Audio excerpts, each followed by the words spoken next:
Hey, what's happening, folks? We're now one here, and man, this offseason for Panther fans have been rough. I have been just annoyed to the max. And usually, I don't let offseason talk get me really distraught because Panthers don't really do much in offseason. But this season in particular, they have done nothing to basically get the fan base excited. All they have done was get rid of their most popular player on the team in Steve Smith, and they got rid of Brandon LaFell, which I'm cool with. Ted Ginn got a contract with Arizona, good for that guy as well. They got rid of Mike Mitchell, which I'm not too stressed about. Captain Merlin, again, I'm not too stressed about. But they have not picked anybody up to replace those guys. My guess is what they're doing, and I agree with it kind of, but I guess they want to basically focus on that defensive line, try to get Greg Hardy his money, get that four-man pass rush, get to the quarterback, and make the secondary pretty good, but just good enough to basically hold their guys for like 3 or 4 seconds so the pass rush can get there. But on the offensive side of the ball, they are not doing anything at all to help Cam Newton in his growth because for the past three seasons since Cam's been in the NFL, he has had one receiver to throw to, or two if you count Greg Olsen, but he has had one guy to throw to that was dependable in Steve Smith, and he's not there no more. So now this guy has a bunch of receivers that nobody knows their names to throw the ball to. And it's kind of annoying me, and I'm like, man, like I really want to see Cam succeed in the NFL, but they keep giving this guy a bunch of receivers that have no talent or just don't make plays when they're called upon. It's just not going to be a good season next year. And I have a feeling what the owner's doing. I think that he's going to be kind of shady. I think that he's trying to set Cam up for failure by giving him a bunch of awful talentless wide receivers to go out there and try to win games with, and that's not going to happen. They're going to lean too much on their defense. Defense is going to break. They're going to lose games. They're going to go probably 4-12 next season, and then Cam's going to take a pay cut because he's going to be the reason they lose those games because he's trying to do too much. He does too much. He takes a pay cut, makes $12 million next season, and he gets a big turn contract off of that because I believe Cam Newton is going to be playing for one of those Jay Cutler or Colin Kaepernick type contracts sometime soon because he's better than Jay Cutler.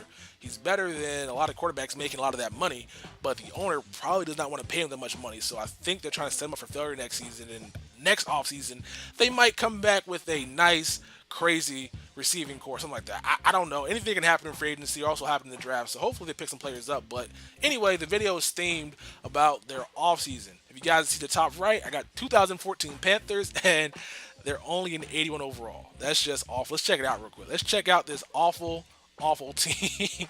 We got Bruce Campbell, we got Amini Solotuli, we got Ryan Khalil, the only gold card on the offensive line. It's good stats though. I like this guy's card. We got Gary Williams, we got Byron Bell, we got Mike Tolbert, who is just not good at fullback. I have no idea why I have this guy here. But at fullback, he is not anything too crazy. He might be better halfback than he is a fullback. We got D'Angelo Williams along with Jonathan Stewart off the bench, Kenyon Barner, and Amon Smith, I believe they pronounce this dude's name. Good speed, good carry as well. Go to the pass offense. We got a bunch of talentless wide receivers. This guy right here and this guy right here are no longer on the Panthers, but because there's no Marvin McNutt or a Kilo Polaris on Mutt, I have to use these guys for now. So don't just pretend these guys had different names because that's pretty much what they are. They're all like, interchangeable. They're all not good at all. If they're good, then they would probably be on somebody else's team. But yeah, it's just going to be very funny to see these guys play. And I do have some gameplay with these guys, on Mutt, and it's very funny. These guys are so good. I'm lying right now. We got Greg Olsen, we got Cameron Newton at quarterback. I would buy the playoff Cam, but I'm not paying 300,000 coins for a card I already have, basically. So, yeah, good player, best player in the team by far, and he's gonna be the best player in that team next year by far, which is gonna be very awesome to see. Defense is not bad though, so their defense is gonna be their bread and butter next year, which is gonna be annoying because I have a feeling that they're gonna rely upon them way too much, in the same way they did this year. This year they relied way too much upon their defense to bail them out in situations because their offense couldn't put up points. And without the receiving threat they had last year, without the good offensive line they had last year, it's going to be very tough to put up points. So their defense, Greg Hardy, started with Talele, Kawan Short, and Charles Johnson are going to be probably getting a lot of extra playing time, in my opinion, because that offense is not equipped to stay on the field at all. We got Thomas Davis, we got Luke Kuechly, Chase Blackburn's here just because he's there. There's not that many Panthers I can use. Jordan Sean just signed a contract with the Chicago Bears. A lot of guys got moved, so I'm trying to keep this kind of 100% just the Panther squad. And we got to our defensive secondary, and it's just awful. Just awful. Josh Norman, he wasn't bad last season. He wasn't good. He's better than Melvin White, but he's 6 foot. He's pretty ideal for a cornerback. Good speed. I'm not going to complain about this guy there. Drayton Florence is pretty old, and so James Dockery's not bad either. I just don't know what they're doing because I didn't really want them to resign Captain Munderland. I didn't want them to resign Mike Mitchell because I think Charles Godfrey and Robert Lester are going to be two good safeties coming in off injury to basically fill that starting spot back up.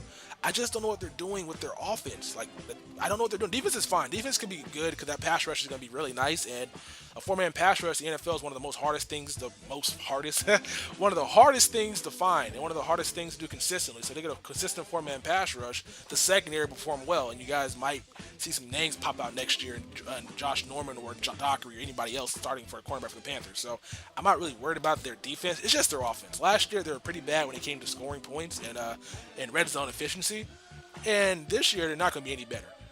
And I just don't know what they're doing, and it kind of annoys me. But hey, this is the 2014 Panthers offseason. If they make any additional moves, maybe signing Hakeem Nicks or somebody else, I will definitely add them to the squad. But later on, you guys will see some gameplay, so stay tuned for that. Anyway, folks, that's the video. Hope you guys enjoyed this Panther offseason move.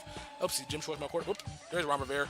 Ron Rivera is the coach. I forgot about him. But yeah, hope you guys enjoyed this video. Drop a like on it if you did. I'm the Texas boy, and I'm out with this awful squad. Peace.